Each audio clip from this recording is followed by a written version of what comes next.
Alright, we started the Kalashnikov patch batch with the drawing of the first patch. We went live yesterday, Saturday, and a bunch of the backers were there, and we created a poll and asked what kind of designs we might want to start with for the first patch, with the parameters of a large AK47 design. And the results of the poll were to do an AK74, but then there was kind of a tie with a 7.62 by 39, so we ended up with sort of a hybrid. We started with the AK74 overall silhouette or shape with the wood furniture, but then put a 7.62 by 39 magazine on it, so it's kind of a hybrid AKM. It's not really any gun, it's just a Kalashnikov.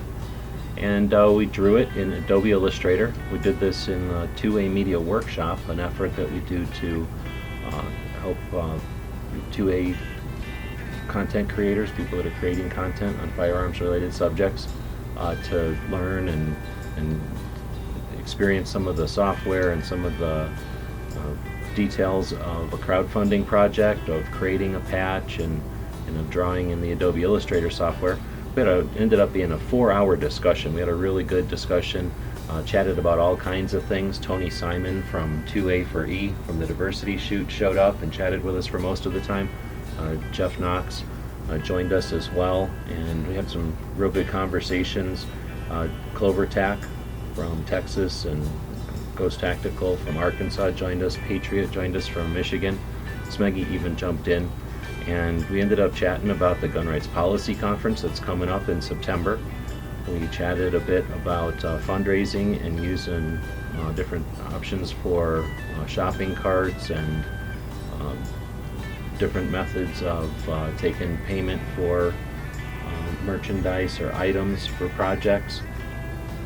And we chatted a bit, well, 4 hours of conversation. There's lots of conversations that we ended up with. So I took the elements where we were screen sharing the evolution of the project here, and I combined these with some screen captures and sped it all up about 2,500 times, and now we're seeing the evolution of that drawing. So we took the AK-74 and originally played with some of the settings inside of the Adobe Illustrator software to demonstrate how it interprets images, and then decided to go with this solution to create a vector image that we would use for the patch. So we did most of this online, but the conversation got into other topics and stuff, so I set the project aside, the drawing project aside, and then finished it afterwards. And what we're looking at here is less of the live conversation and more of just computer work afterwards. So once the finished design for the rifle or the patch design was completed, the next step I wanted to take was to create like a topographic drawing or a topographic view. So it's a PVC rubber patch, and it'll have different colors and different sections, but it'll also have some different layers.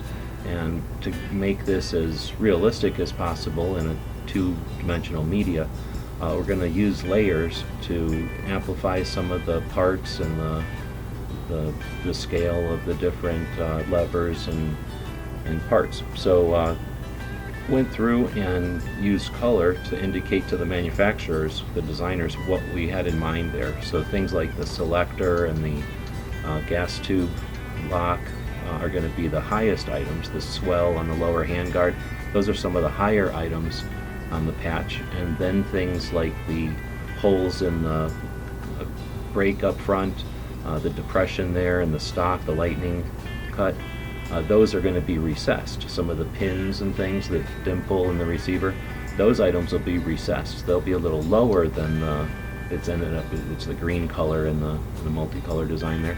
They're going to be a little lower in dimension than the rest of the parts.